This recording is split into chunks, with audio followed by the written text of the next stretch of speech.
Olá, ouvintes! Tudo bem? Bem-vindos à sexta temporada do podcast Direito Empresarial Café com Leite. Eu sou Amanda Taide, mineira e cruzeirense na origem, com passagem em São Paulo, e candango e fluminense de coração. Casada, mãe do Pedro, de 5 anos. Pedro do Fluminense. Do Lucas, de 3 anos. Lucas do Brasil. E tutora do Vira-Lata Farofa. Sou professora da UNB dos cursos de Direito Empresarial, Concorrência, Comércio Internacional e Compliance. E consultora do Pinheiro Neto Advogados nas mesmas áreas. Esse é um podcast simples, curto e gostoso. Como um café da manhã, rapidinho, durante a semana. Nosso audacioso objetivo é ter uma biblioteca em áudio gratuito dos textos dos principais autores de direito empresarial do Brasil, para a gente poder aprender ouvindo com suas principais ideias e teses jurídicas. Eu recordo a vocês que cada temporada segue sempre a mesma cronologia do meu programa de curso da UNB. Ou seja, a gente começa com teoria da empresa, passa por fundamentos do direito societário, segue por limitada e fecha com SA. Pegue então sua xícara de café com leite ou chá, seu tênis para fazer exercício físico e cuidar da saúde, ou então seu fone de ouvido para ouvir no seu meio de transporte diário. Vamos comigo então para a próxima xícara de café com leite?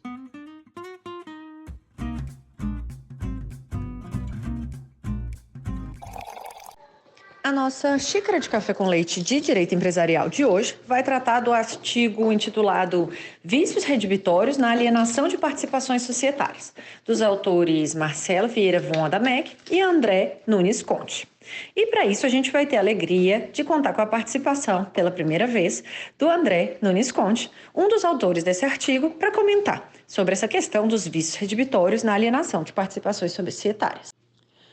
O André, ele é advogado, doutorando em Direito na Ludwig Maximilian Universität München, é mestre em Direito LLM pela mesma universidade e formado em Direito pela Faculdade de Direito da USP, com duplo diploma francês pelo programa Partenariat International Triangulaire d'Enseignement Supérieur da Université Jean Moulin Lyon 3.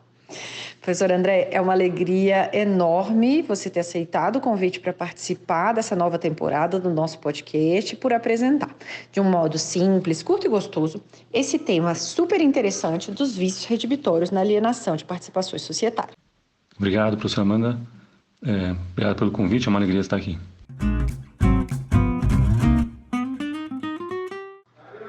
Para a gente começar, então, André, conta para a gente qual que foi a motivação para você e o professor Marcelo Adamec escreverem sobre esse tema que relaciona, né, direito societário, direito civil. Como que foi o processo de escrita em conjunto com o professor Marcelo Adamec? Então, foram 3 coisas. Na verdade, eu já tinha estudado um pouco esse problema dos vícios redibitórios na alienação de participações societárias fazia algum tempo, ao pesquisar sobre a desconsideração da personalidade jurídica na Alemanha, quando eu estava fazendo meu mestrado, porque alguns autores tinham acabado tocando nesse problema também.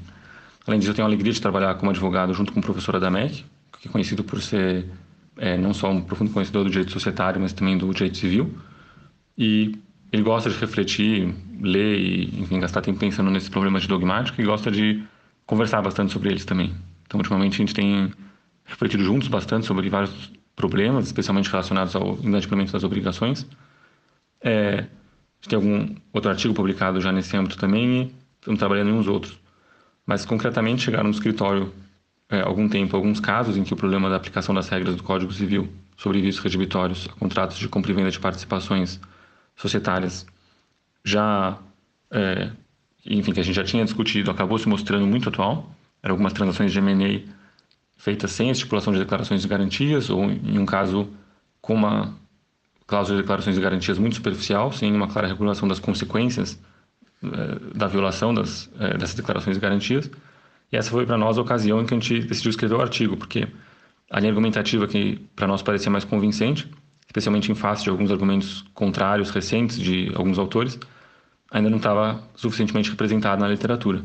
Então, a gente tinha uma ideia bem clara do que a gente queria dizer, quais argumentos contrários a gente queria refutar.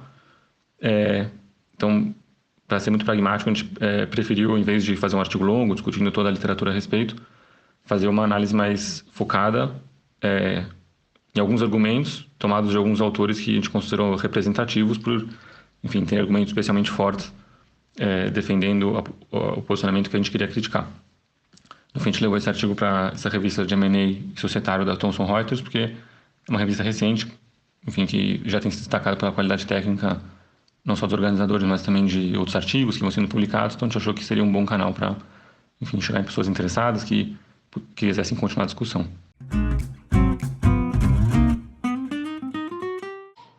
E agora, para a gente entender como que é essa questão dos vícios redibitórios no âmbito do direito societário, como que está a jurisprudência nacional, na sua visão, ela está apta a lidar com essa questão dos vícios redibitórios na alienação de participações societárias, principalmente quando se envolve questões mais complexas como um M&A? A gente tem experiências internacionais de outros países que podem nos ajudar com soluções? Bom, em primeiro lugar, não tenho a menor dúvida de que os tribunais brasileiros certamente têm competência técnica para lidar com essas questões complexas. E, além disso, boa parte dos casos que envolvem disputas pós-M&A são levados para arbitragem, por previsão do próprio contrato. E essa é uma das áreas em que a arbitragem mais claramente se mostra um mecanismo fantástico para a resolução de conflitos, por permitir que julgadores com uma qualificação e experiência muito especializadas, normalmente professores de direito comercial, decidam o assunto. E, além disso, a doutrina brasileira já trata do tema dos vícios redibitórios na alienação de participações societárias há bastante tempo. E a posição que eu defendo como professora da MEC, inclusive, sequer é nova. É a posição que, a nosso ver, é majoritária nas últimas décadas na doutrina.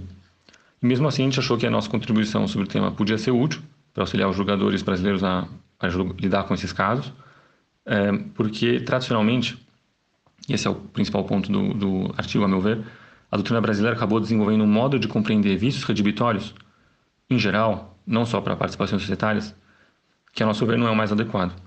Então, nesse ponto, a gente adota uma compreensão das regras sobre vícios redibitórios que é plenamente compatível com o texto de lei vigente no Brasil, mas que é mais próxima do modo como o tema é tratado pela doutrina da Alemanha. E é aqui que a gente também pega um pouco a comparação com outros sistemas jurídicos para achar uma solução para o nosso. A nosso ver, tendo uma compreensão clara sobre qual é a dinâmica dos vícios redibitórios em si, a gente consegue mais claramente resolver o problema concreto dos vícios redibitórios na alienação de participações societárias. E no artigo vocês mencionam dois termos, asset deal e share deal. Vocês pode explicar para a gente o que são esses dois conceitos, quais que são as suas semelhanças e diferenças e como que cada um deles, se aplica a cada um deles se aplica as regras sobre vícios redibitórios e como que isso, essa aplicação acaba implicando na distribuição de riscos entre as partes numa operação de M&A? Começando pela diferença entre o asset deal e o share deal, aqui a gente está falando de compra e venda de empresas, e essas operações de compra e venda de empresas podem ser estruturadas de duas principais formas. Ou elas são estruturadas como um asset deal, ou seja, como um contrato que versa sobre o patrimônio da sociedade, sobre os bens titulados pela sociedade, ou então elas são estruturadas como um share deal, como um contrato que versa sobre todas ou quase todas as ações, ou, dependendo do tipo de sociedade, os outros títulos de participação da sociedade que titula a empresa. A diferença está, portanto, em qual é o objeto vendido. No asset deal, o vendedor se obriga a entregar todos os bens da empresa no contexto em que eles são utilizados para a atividade empresarial, formando um conjunto, uma universalidade de direito, que se chama estabelecimento. O Código Civil tem regras específicas para regular a alienação de um estabelecimento. Já no share deal, o vendedor se obriga a entregar as ações da companhia ou, enfim, os títulos de participação da respectiva sociedade que exerce a atividade empresarial. Então, ao invés de alienar diretamente os bens que constituem a empresa enquanto estabelecimento, ele aliena os títulos de participação de uma sociedade que, por sua vez, é titular da empresa. Para a alienação desses títulos, há outras regras diferentes das regras da alienação do estabelecimento. E o problema dessa discrepância surge justamente com relação aos vícios redibitórios. As regras de responsabilidade por vícios redibitórios são as que definem o que acontece quando o vendedor entrega uma coisa defeituosa. Para aplicar essas regras, tem que saber qual que é o objeto vendido, porque são os defeitos desse objeto que vão ser relevantes para definir as consequências. No share deal, a rigor, a coisa vendida é o título de participação em si, por exemplo, as ações de uma companhia. E a pergunta é, o que acontece se não for o título em si mesmo, mas à sociedade vendida, especialmente seu patrimônio, que tiver algum defeito. Por exemplo, se foram alienadas as ações de uma companhia que depois se descobriu que tinha muito mais dívidas do que o combinado e não tinham sido contabilizadas, ou que havia problemas trabalhistas, etc. Esses defeitos contam como defeitos da coisa vendida, se a coisa vendida são as próprias ações? E aqui é que entra a interpretação que o professor Adamek e eu fazemos das regras dos artigos 441 e seguintes do Código Civil, que tratam da responsabilidade por vícios debitórios. A nosso ver, a lógica dessas regras é a seguinte: quando pegar o caso mais paradigmático de um contrato de compra e venda, quando um vendedor, no fim, não entrega a coisa vendida, ele claramente inadimpliu sua obrigação. Mas e quando ele chegou a entregar a coisa, só que entregou ela com algum problema de qualidade? Nesses casos, pelos artigos 441 e seguintes, o comprador pode devolver a coisa defeituosa e pegar o dinheiro de volta, ou então ficar com ela e pedir um desconto no preço. Mas o problema é que há pouca clareza na doutrina quanto à natureza jurídica dessa situação, né, desse fato que gera da entrega de uma coisa com defeito e das consequências que isso provoca. E a posição que o professor Adamek e eu defendemos é que aqui se trata, na entrega de uma coisa ruim, também de uma forma de inadimplemento, ou seja, descumprimento da obrigação. Quem cumpre mal não cumpriu. Não adianta entregar uma coisa defeituosa para dizer que cumpriu a obrigação principal do contrato. A obrigação só é cumprida se, além de entregar a coisa, o vendedor entregar a coisa certa, ou seja, tal como é descrita no contrato, especialmente com os parâmetros de qualidade definidos de forma expressa ou tácita no contrato. E como toda forma de inadimplemento, a entrega de uma coisa com defeitos que fazem com que ela se desvie da qualidade definida no contrato pode gerar 3 consequências. Primeiro, cumprimento forçado. Segundo, a resolução do contrato. Terceiro, indenização. Cumprimento forçado, no caso dos defeitos, é mandar consertar o defeito ou substituir a coisa, caso possível. O segundo remédio, a resolução, consiste justamente nas consequências dos artigos 441 e 442, que é devolver a coisa e pedir o dinheiro de volta. Isso é uma resolução total do contrato. Ou então, abater uma parte do preço e ficar com a coisa defeituosa. E isso algo que é pouco notado na doutrina, na nossa percepção, também é uma forma de resolução, apenas com a particularidade de que é uma resolução parcial, que desfaz o contrato só na parte que se referia à qualidade faltante ao preço descontado. E nem a redibição, nem essa redução do preço se confundem com a indenização, que é o terceiro remédio disciplinado, por exemplo, no artigo 443 do Código Civil, para os casos em que ela se cumula com a resolução. Pois bem, boa parte da doutrina, quando fala em vícios debitórios de alienação de participações societárias, entende que mesmo a redibição, ou pelo menos a diminuição do preço, tem natureza indenizatória, e não de resolução. Nesse ponto, eu e o professor Adamek divergimos da doutrina não só por razões teóricas ou de, enfim, consistência sistemática, mas porque tem uma consequência muito concreta que é indenização, via de regra, exige culpa. Ou seja, para ser chamado a responder por perdas e danos, a pessoa que vai responder precisa ter tido pelo menos culpa com relação ao dano causado. Ao passo que, no caso dos vícios redibitórios, se houver resolução e não indenização, não há necessidade de provar culpa, porque a resolução pode ser feita pelo simples fato de haver uma discrepância entre o que foi combinado e o que aconteceu, independentemente de se o devedor sabia disso, independentemente de se o devedor deveria saber se havia culpa de sua parte. E isso é importante porque, entendendo os remédios redibitórios como resolução e não como indenização, aqui já há uma primeira discrepância, há uma vantagem para o comprador de alienações de participações societárias, que é não precisar provar culpa da outra parte para diminuir o preço que ele tem que pagar caso o que ele receba não corresponda ao que ele combinou.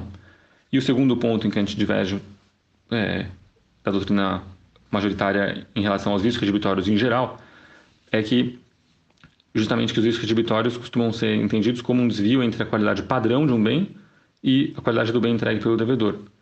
A gente entende que isso é incorreto porque essa qualidade padrão normalmente não é oferível, a não ser em casos de comércio de massa, sei lá, se é um iPhone, etc. E aí, tudo bem, aí pode haver regras específicas que se referem a um desvio de qualidade padrão. Mas, via de regra, as normas do 441 e seguintes tratam de uma discrepância entre a qualidade especificamente combinada no contrato e a qualidade do bem que, no final, acabou sendo entregue. Então, nos casos de alienação de bens individuais, como uma obra de arte, ou mesmo, no nosso caso aqui, como uma empresa, essa é a discrepância que conta, até porque sequer é possível aferir a qualidade padrão. E o que isso quer dizer também para os riscos redibitórios? No caso de alienação de participações societárias? Para determinar se há essa discrepância que dispara as consequências dos riscos redibitórios, tem que ver o que as partes combinaram e o que foi entregue.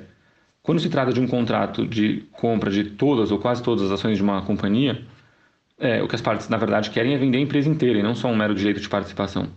Nesses casos, as partes, via de regra, combinam, expressam tacitamente, não só como será a ação, o título de participação em si mesmo, mas como será o patrimônio da sociedade, cuja participação a ação veicula, porque no fundo é isso que importa para elas. Então, se o comprador recebe uma ação que veicula a participação em uma sociedade com patrimônio ruim, cheia de dívidas não contabilizadas ou com problemas trabalhistas, como eu mencionava antes, aí incidem as regras de responsabilidade pelos riscos redibitórios. Na prática, o que isso traz para ele é a possibilidade de abater o preço sem precisar provar culpa da outra parte, usando o remédio do artigo 442, que tem natureza de resolução parcial, dos prazos específicos desses remédios.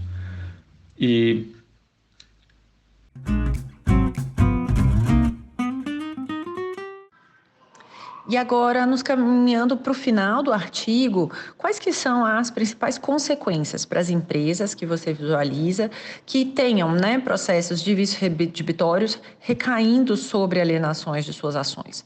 O risco de imagem, ele é significante ao ponto de consumar em um processo de recuperação judicial? O que vocês trazem aí no artigo para a gente? Então, as consequências práticas dessa posição que o professor Adamek e eu defendemos para as partes do contrato de compra e venda como eu falava agora, que o comprador acaba tendo à sua disposição esse remédio mais forte dos artigos 441 e 442 para se proteger caso haja problemas com o patrimônio da sociedade, né, sem que ele precise provar culpa da outra parte para obter um abatimento no preço. E com relação ao risco de imagem, né, que a descoberta de riscos redibitórios pode trazer para a própria empresa vendida, aí é preciso ver caso a caso. Né? Sempre pode ocorrer que a descoberta de problemas muito relevantes, como tem agora, enfim, uma dívida gigantesca não contabilizada ou, enfim, problemas trabalhistas massivos, tudo isso pode abalar fortemente a imagem de uma empresa no mercado, pode prejudicar a confiança que os investidores têm nela, e isso pode levar a consequências graves, né, até mesmo, eventualmente, a necessidade de pedir RJ. E essa é a consequência que os distribuitórios podem ter para a empresa vendida, diferentemente das consequências que ela pode ter na relação entre o comprador e o vendedor dessa empresa. Mas as duas relações se conectam porque o comprador é quem tem interesse em que a empresa comprada vá bem, porque no final ele comprou a empresa, e portanto na hora de, enfim, começar um processo para reclamar de riscos redibitórios, ele tem que ponderar esse risco de que as suas alegações podem provocar no mercado, ou seja, se ele comprou uma empresa e começa a divulgar informações de que ela está cheia de problemas, isso acaba sendo ruim para ele, porque a empresa que ele comprou pode sofrer um abalo. E aqui, não custa observar mais uma vez como é vantajoso que essas disputas de M&A normalmente sejam resolvidas em arbitragem, porque os procedimentos arbitrais são sigilosos, e isso permite que as partes discutam esses casos complexos de vícios redibitórios, especialmente quando os vícios são graves e expressivos, sem ter que assumir desde logo o risco de dano à imagem à empresa vendida. E, enfim, todo o ônus que isso traz para os trabalhadores dessa empresa, etc. Até porque o processo traz, no fundo, a discussão entre do que o autor alega serem vícios e o que o réu vai defender não serem vícios, né? Então é preciso ver as provas e ver se é assim mesmo. Sem o sigilo da arbitragem, pode acontecer que meras acusações de problemas já levem a um abalo da imagem da empresa no mercado, essa sofra consequências desastrosas, mesmo que no final se demonstre que o autor não tinha razão. Por exemplo, que os vícios não existiram, enfim. Aqui é importante frisar o benefício dessa resolução de disputas na arbitragem.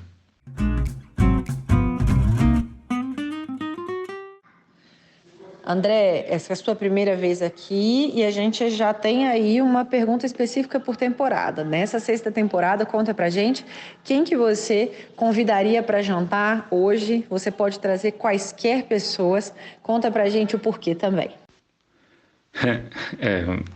É uma pergunta difícil.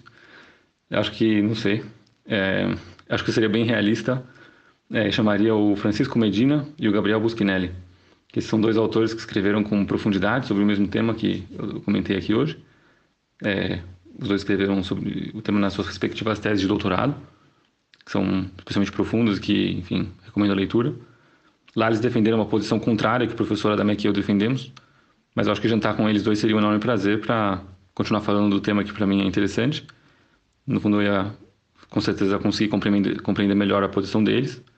E aí, no final, enfim, acho que eu chamaria também o professor Adamek para equilibrar os lados e não ficar sozinho na discussão 2 contra 1.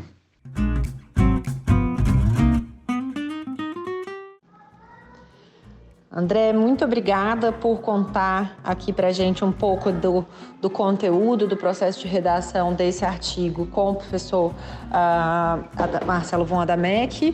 É uma alegria poder te ouvir e espero que seja aí a primeira de uma série de participações suas aqui no podcast também. Um abraço. Um abraço, professora Amanda. Muito obrigado pelo convite. Foi uma alegria aqui falar com você.